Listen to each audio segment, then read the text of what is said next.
Hello. हाँ बच्चों, कल जो अपनी क्लास हुई थी, लास्ट क्लास, उसमें मैंने आपको क्या बताया था कि किसी भी देश के आर्थिक विकास में राज्य और बाजार की क्या भूमिका होती है।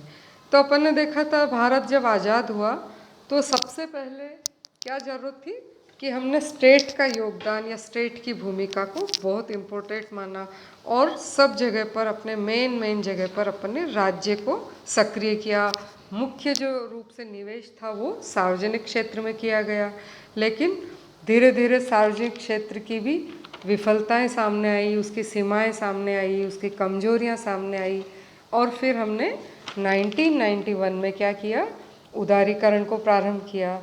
इसका मतलब है कि मार्केट पर निर्भरता प्रारंभ करी और हमने क्या किया, जो औद्योगिक लाइसेंस है, परमिट राज है, उसको समाप्त किया और केवल 18 उद्योग को छोड़ के सब जगह पर औद्योगिक लाइसेंस हमने हटा दिए और राज्य का योगदान जो है बहुत कम क्षेत्रों में रखा। ठीक है, लेकिन इसके बाद क्या हुआ कि जब राज्य की निर्भरता कम हुई और हम बाज़ार पे ज़्यादा निर्भर हुए तो धीरे धीरे क्या हुआ कि फिर बाज़ार की विफलताएं सामने आई, क्योंकि बाज़ार जो है वो क्या है कि प्रतियोगिता तो बहुत होती है बाज़ार में और इस वजह से उनकी कुशलता भी होती है और इस वजह से उनकी उत्पादकता भी बढ़ी। लेकिन उत्पादकता के साथ साथ क्या हुआ, कहीं न कहीं कमज़ोर वर्ग जो है उसका शोषण हो रहा था। उसको या तो मार्केट में चीज़ें नहीं मिल रही या फिर क्या हो रहा था कि जो है उनसे बहुत ऊंची प्राइजेज ली जा रही। तो इन मार्केट फेलियर्स की वजह से फिर हमें क्या सोचना पड़ा कि फिर राज्य के हस्तक्षेप को बढ़ाना पड़ेगा, क्योंकि राज्य का प्रभावी हस्तक्षेप जो है वो बाजार फेलियर्स को कम करने के लिए, बाजार प्रक्रिया की अपूर्णताओं को कम करने के लिए फिर ज़रूरी है। तो वापस फिर क्या हुआ कि अब आप ये देखिए, क्या आज हम क्या देख रहे हैं कि राज्य के कार्यभाग को पुनः परिभाषित करना। तो अब इसके बाद धीरे धीरे क्या हुआ कि वापस स्टेट के रोल को बढ़ाया जा रहा है। तो हमने देखा कि जैसे विश्व स्तर पर भी हम देखें तो समाजवादी अर्थव्यवस्था जो थी वहाँ पर राज्य जो है वो सर्वशक्तिमान था और राज्य सर्वशक्तिमान होने की वजह से वहाँ पे अधिकारी तंत्र करण जो है उसको बढ़ावा मिला और वहाँ पे क्या हुआ, धीरे धीरे लोकतंत्र तो लगभग समझ लीजिए समाप्ति हो गया, क्योंकि वहाँ पे प्रेस की स्वतंत्रता को भी छीन लिया गया। तो धीरे धीरे जो गरीब लोग हैं वहाँ पे उनमें विद्रोह की भावना बढ़ी और 1989 में सोवियत संघ का जब विघटन हुआ तो वहाँ भी नए तंत्र की मांग हुई जिसमें कि आम लोगों का जीवन स्तर ऊंचा उठ सके। तो इधर आप देखिए कि समाजवादी देशों में किसकी मांग हो रही है, मार्केट की मांग हो रही, क्योंकि वहाँ पर राज्य जो है वो निरंकुश होता जा रहा। तो समाजवादी देशों में किसकी मांग हो रही है, मार्केट की हो रही। और दूसरी ओर जो पूंजीवादी देश है वहाँ पे क्या हो रहा है, किन्स ने ये कहा कि उसने पूंजीवादी देशों की कमजोरियाँ बताई और ये कहा कि वहाँ पे सार्वजनिक क्षेत्र जो है उसका हस्तक्षेप बढ़ना चाहिए। तो आर्थिक संकट के समय में सार्वजनिक विनियोग बढ़ाने का सुझाव दिया किन्स ने। तब आप देखिए क्या हो रहा है विश्व स्तर पर कि समाजवादी देश तो मार्केट को अलाउ कर रहे हैं, धीरे धीरे मार्केट प्रोसेस को, और पूंजीवादी देश धीरे धीरे स्टेट के रोल को बढ़ा रहे हैं। तो अब क्या हुआ कि पूंजीवाद और समाज दोनों ही प्रकार की प्रणालियाँ एक दूसरे के बहुत नज़दीक आ गई। तो अब ये मुद्दा नहीं रहा है कि राज्य या बाजार, मतलब स्टेट या मार्केट, ये नहीं रहा। अब क्या हो रहा है, इन दोनों में एक उचित संतुलन स्थापित किया जाए।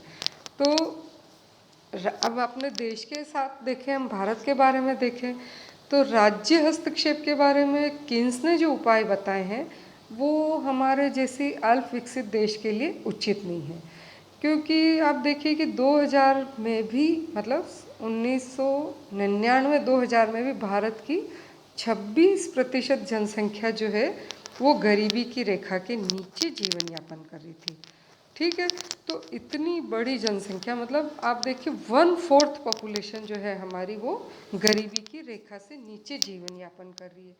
तो वो जनसंख्या जो है वो बाजार प्रक्रिया से क्या रह जाती, अछूती रह जाती। वो मार्केट से महंगी चीज़ नहीं खरीद सकते, उन तक चीज़ें पहुंच नहीं पाती है। तो इसीलिए हमको क्या करना पड़ेगा कि राज्य का हस्तक्षेप बढ़ाना पड़ेगा। तो इसमें नंबर 1, राज्य को रोजगार जनन में सकारात्मक भूमिका अदा करनी है। क्यों? क्योंकि अगर उन लोगों को रोजगार नहीं मिलेगा तो उनकी आय कैसे बढ़ेगी, उनके पास आय नहीं होगी, उनके पास संपत्ति नहीं होगी, तो वो चीज़ें कैसे खरीदेंगे। तो सबसे पहले राज्य को क्या करना है, रोजगार जनन में सकारात्मक भूमिका अदा करनी, ताकि गरीबों को रोजगार मिल सके और सामाजिक कल्याण जो है वो उन्नत हो सके। इसके अलावा जैसे ग्रामीण अर्थव्यवस्था बहुत है हमारी, तो वहाँ पे सुरक्षित काश्तकारी अधिकार उपलब्ध कराने, इसके लिए सरकार को ग्रामीण आधार संरचना का विकास करना होगा। इसके साथ साथ गरीबों को नीची ब्याज की दरों पर ऋण उपलब्ध कराने होंगे। तो एक तरह से क्या है, पहला भाग जो है सरकार को रोजगार जनन में मुख्य भूमिका अदा करनी है, और ख़ास तौर से ग्रामीण क्षेत्रों में। फिर इसके बाद सरकार का जो दूसरा कार्यभाग है वो आर्थिक और सामाजिक आधार संरचना उपलब्ध करानी है। अब आर्थिक आधार संरचना में क्या आता है, जैसे ऊर्जा है, परिवहन है, सिंचाई है, ये ठोस आधार संरचना में आते हैं। और नरम आधार संरचना में क्या आते हैं कि जैसे लघु और कुटीर उद्योग के लिए बाजार जो है उपलब्ध कराना है, उनके निर्यात की व्यवस्था करनी है, उनके अनुसंधान और विकास करना है।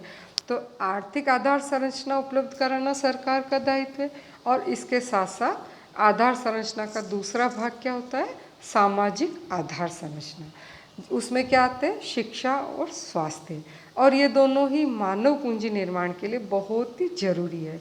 इनसे मानव की उत्पादकता बढ़ती है। तो अब सरकार को आर्थिक आधार संरचना और सामाजिक आधार संरचना दोनों में ही मुख्य रूप से भूमिका अदा करनी है।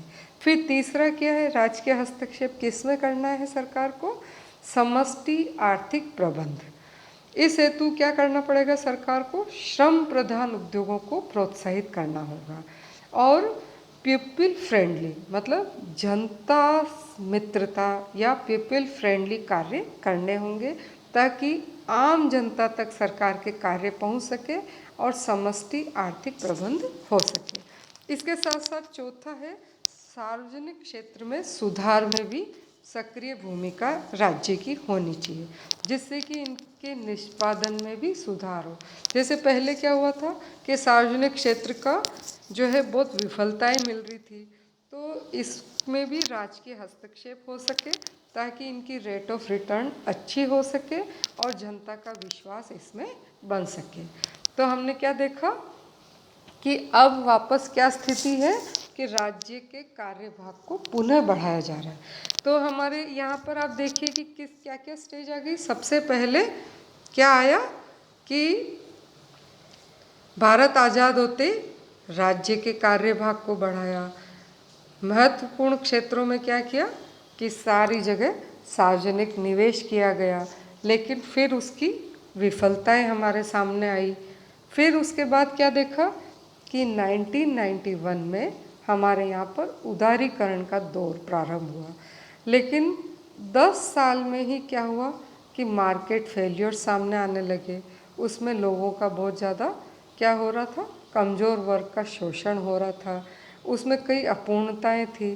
तो पहले क्या हुआ, स्टेट फेलियर्स आए, फिर दूसरी स्टेज में क्या आया, मार्केट फेलियर सामने आए। फिर हमने इसके बाद देखा कि विश्व स्तर पर भी क्या चल रहा है, यही सब चीज़ें चल रही है कि समाजवादी देश जो है वो धीरे धीरे मार्केट की तरफ बढ़ रहे हैं, और पूंजीवादी जो देश है वो धीरे धीरे सार्वजनिक क्षेत्र के निवेश की तरफ बढ़ रहे हैं। तो इस तरह से धीरे धीरे क्या हो रहा है कि अब आइदर स्टेट आइदर मार्केट की बजाय अब क्या हो रहा है, स्टेट एंड मार्केट दोनों में उचित संतुलन स्थापित किया जाए। तो अब निष्कर्ष के तौर पर हम क्या कह सकते हैं कि पॉल स्ट्रीटेन के अनुसार, पॉल स्ट्रीटेन एक इकोनॉमिस्ट है, उनके अनुसार विश्व बैंक ने बाजार मैत्री वाले हस्तक्षेप की आवश्यकता पर बल दिया है, परंतु स्वतंत्र बाजार तटस्थ संस्थान है। मतलब ये जरूर कह रहे हैं कि बाजार मैत्री वाले हस्तक्षेप करो, लेकिन क्या है कि स्वतंत्र बाजार जो है वो क्या होते हैं, तटस्थ होते हैं। वो भले के लिए भी काम करते हैं, वो बुरे के लिए भी काम करते हैं। तो बाजार तो क्या है, एक तरह से जंगल के नियम के आधार पर काम करते हैं, और ऐसी स्थिति में क्या होता है कि जो कमज़ोर होते हैं वो प्रतियोगिता में हार जाते हैं। तो अब सरकार का कहाँ रोल सामने आता है कि निर्बल को सबल बनाए। जहाँ मार्केट से जो लोग छूट रहे हैं, जो मार्केट के एक्सेस तक नहीं पहुँच पा रहे, ऐसे निर्बल लोगों को सबल बनाना किसका काम है, सरकार का काम है या स्टेट का काम है। और समाज को या किसको चाहिए, सरकार को चाहिए कि दीर्घकालीन लक्ष्य को ध्यान में रखकर बाजार और राज्य के बीच एक उचित संतुलन स्थापित किया जाए। तो अब क्या है बच्चों कि न केवल मार्केट, न केवल स्टेट और न अदर इंस्टीट्यूशंस, अब हमको क्या करना है कि राज्य और बाजार दोनों के बीच एक उचित संतुलन स्थापित करके विकास का कार्य करना है। तो बच्चों इस तरह से अब हमने क्या देखा कि किस तरह से विकास करना है, राज्य और बाजार दोनों के सहयोग से, दोनों के उचित तालमेल से हमको इसके विकास का कार्य करना है। इसके बाद अब बच्चों आपको होम असाइनमेंट दे रही हूँ, उसके क्वेश्चन देख लीजिए। क्वेश्चन मैं आपको पीडीएफ में डाल दूंगी, लेकिन एक बार मैं आपको बोल देती हूँ क्वेश्चन जो दिए हैं आपको आपके पूरे चैप्टर से रिलेटेड है। क्वेश्चन 1 है, त्वरित आर्थिक विकास के लिए राज्य का कार्यभाग विस्तार से समझाइए। त्वरित आर्थिक विकास के लिए राज्य का कार्यभाग विस्तार से समझाइए।